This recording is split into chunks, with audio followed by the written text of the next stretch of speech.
Hi guys, this is Trish from Pink Poodle Jewelry Studio. We're going to make a super fun piece today.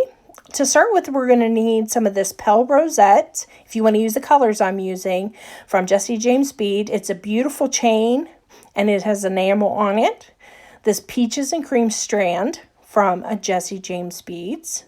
Some gorgeous buttons from Dress It Up. I just love the look of these heirloom buttons. They just give it such a beautiful feel. And the Nostalgic Treasures are perfect for little focal buttons on necklaces and things. Some needle and thread, some various trims, some ribbon. You can use any variation of those. A glue gun and some scissors, a flush cutter, and I'm using the double tool there from Poodle, the round nose and the chain nose. And we're going to have a pen there that you can use to work with your wire as well, possibly some 20 gauge wire, and we are definitely going to be using this 18 gauge wire. We're also going to be using a crimper. I have some 19 strand beading wire and some number 2 tube crimps. That's my preference. So here, let's get started. We're going to be working with that 18 gauge wire. And I just warmed it up with my hands, and I'm going to take this round nose plier and just put it to the very end. And when you put it on that end, you're going to want to make sure that nothing is coming through the other side of the plier. And I just rolled my hand to make a loop. And you can see this is not a science, guys. You don't have to make this perfect. So here we are doing another loop. I'm just putting my round nose plier again on opposite sides, and I'm going to take the end of the loose wire there and I'm just going to bring it around, and then you'll see me rotate my pliers and continue that loop. Same thing here. I'm going to go around, rotate, and there you have that. So basically here are all the loops that I have done for this necklace. I usually do 6, 8, 10, somewhere in there. This doesn't have to be pretty. And you can see I'm rolling that end again. Now, the ballpoint pen that I did have laying there, you can use it in place of those pliers and just put it against the one side, roll the loops. The reason we're making the loop is so we can have something solid to sew into, to glue into as a base for our necklace. And we're going to need those top loops to use to hook in our ribbon or whatever we use as the chain for this piece. Here I am cutting out just some pieces of felt. And again, this is no rhyme or reason to this, guys. It doesn't have to be perfect. You can just use any scrap of felt that you have that works for this project. And then what I'm doing here, I use the white because I don't want to take a chance of some odd color shining through. But you can see me putting that frame that we just made onto the felt, and I'm just using some hot glue. Now on this project, guys, you'll see me using a lot of hot glue. And the reason I'm doing that is because it just for time's sake, it makes it quicker and easier. But you can stitch any step. The glue and the stitching are interchangeable. So you can just cut around that and make it sort of the size of the frame. And you can see I'm just touching up here some places so it's nice and snug around that piece. And then I'm going to go on the ends here and just snip those corners off because you don't want those sticking out when you have your finished piece, okay? So just snipping that off. And here I'm taking some really gorgeous velvet ribbon with diamond studs on. They're not really diamonds, but with some crystals on them more so. And I'm just gluing that on. And again, you can stitch it. You can see that I'm getting my needle and thread here, and I'm just whip stitching that, and that's just back and forth and back and forth. And it's just securing everything together. Again, use the glue, use the thread, use both. Your preference, guys, whatever you prefer to use.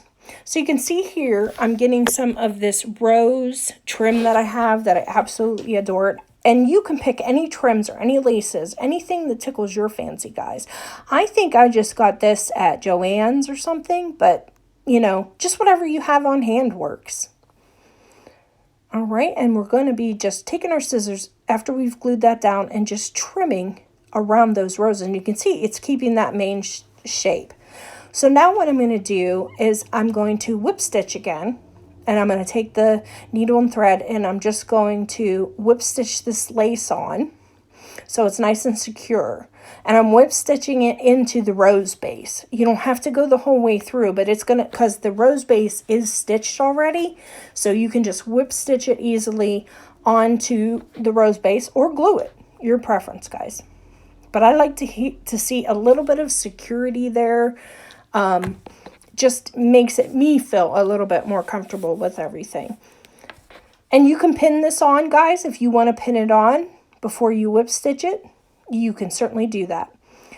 And here I'm just using some yarn, guys. I have this fur yarn, and I'm just gluing it on. I'm not even going to stitch that on because I am fine with the gluing of that.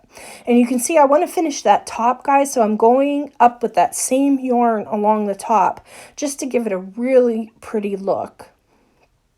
So here we're going to string our beads. Now, these beads are totally gorgeous the way they are, guys. And to keep it simple, we're just going to string them exactly the way they are. You don't have to get detailed. I'm just using some of that Bead Along 19 strand beading wire. And I leave mine on the spool, guys, because then there's less waste. That's what I prefer to do. So I'm just basically going through and stringing them, like I said, exactly how they came. There's so many beautiful beads on here. We have the gorgeous bohos. Those are my favorite, I think. Then once we get it strung, we're just going to take the end of the loop, or the end of the wire, and put a crimp onto it and feed the second wire back through. And this is where we're going to need our crimping pliers. And we're going to go into that second notch first, and that's going to make your C shape for you. Okay, then you're just going to turn and rotate your hand and go up to that front slot and squeeze it. And you can see I did that a couple times just to get it a nice tight piece. And then we're going to go up here to the other end, and I'm going to snip. You can see because I did have it on the roll. And I'm going to add another crimp. And I like tubes, that's just my preference. And the same thing here. I put my round nose plier in the end of that just to make sure my loop didn't get too small. And also, guys, you saw me shake that bead strand a little bit there just to kind of get us enough space so it's not totally squeezed in there tight. They look better that way. And as you can see, I did the back end of that flush cutter and then the front to get us a nice finish. So here is our beautiful Pale Rosette enamel chain from Jessie James Beads, guys, and I am in love with this. I can see myself using this on a bunch of stuff. So basically what I'm doing is hooking the chain into the end of the beads with a jump ring, and remember, go back and forth with your jump rings, guys, never open up side to side. And here I'm auditioning it to kind of see, okay, where do I want this to be hanging? So I know how much chain to use. So I'm going to go in there with my cutters and just trim that. And then I'm going to add a jump ring to that and hook it into my beads. So then that way, that's going to give us that nice fall on our necklace when we attach it to hang exactly where we want it. Would you have to use chain? Probably not. You could use whatever you wanted. If you wanted to use leather, you could use whatever. But for me personally, I'm in love with this chain. And you can see me taking a jump ring on the end there and just hook it into that first loop that we made on that one end. And then we're going to use the last loop on the other side to hook in the other side of the beads and chain onto the piece there. So I'm just putting the jump ring through the chain here, and they're teeny tiny holes, like I said, guys. So what I did here is I put a little oval jump ring in and then hooked it into a bigger loop to hook it onto my frame. So after we have our beads hanging where we like, as you could see, I'm adding more trims. And again, I'm just gluing these guys, but again, stitch as you like. And in here, I'm just adding some more trims to it using the glue gun, just getting it how I want, getting things. I want mine to look vintagey, and I like the way that it's come out so far. So here I'm doing these gorgeous buttons. Now this is the Vintage Treasure button that I glued in as our centerpiece, and those ones beside that I used of that middle button that has a beautiful pearl effect to it are also from the vintage treasures. The heirloom buttons have some gorgeous flower beads and just some really textured beads that really bring this piece home. I love how I can just glue them on simply and they elevate this piece to what it wouldn't be if there weren't buttons on it like that. And again, guys, I'm gluing, but I will probably go back at a later time and just kind of whip stitch those on. So I'm sure that when the time comes that they're not going to fall off when I'm wearing it. So we're just going to continue adding our beautiful buttons. And as I go, guys, I'm just auditioning them. I'm sitting them there, looking at it. Do I like the way this looks on here? Do I want it in a different position? And that works best for me. Sometimes I'll even lay out a few and just kind of get a feel for what I'm going for there. And then, you know, continue with attaching the buttons. So I'm just taking a look at it here, guys, to see, do I want to add some more buttons? Do I want to, you know, what do I want to do with this piece? So yes, the answer is yes. I wanted to add more buttons. I just can't get over the gorgeousness of these buttons and what they do for this piece. And again, you saw me audition, glue on, taking a look at it again, and I'm like, okay, more. So let's put some more on the outside of that top row that we did. And these are those, they almost have, they're textured and they have like a lace trim around them. Those buttons, love them so much, guys. Just so pretty. And I know I want to put this one over here, so I'm just putting that dotted glue.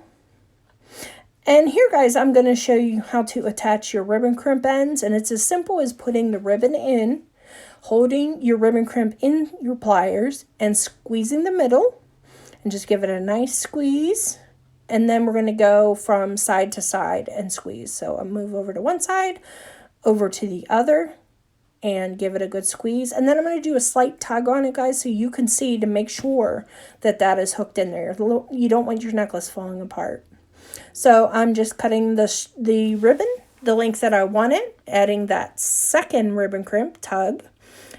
And there we have our two strands of ribbon and our clasp, and we're just going to attach all of that with jump rings, guys. We're going to hook the ribbon crimp ends into the loops and then into the clasp, and it's just a simple process. And don't forget, when you're opening and closing your jump rings, to go front to back, guys. If I haven't mentioned that already, you want to make sure and do that. Don't open them out side to side. So you can see I put the jump ring through the metal loop that we made on our frame and then through the ribbon crimp end. And I'm just closing that up with my pliers. And if you haven't tried this Beadle On tool, guys, you need to check it out. Wyatt White designed this, so it's a great tool. So that's it, guys. We did the same thing on the other ribbon, then attach the clasp with jump rings, and that's our finished project. I hope you enjoyed this one, guys, because I know it was super fun for me to make. Take care, guys. I'll see you in the next one.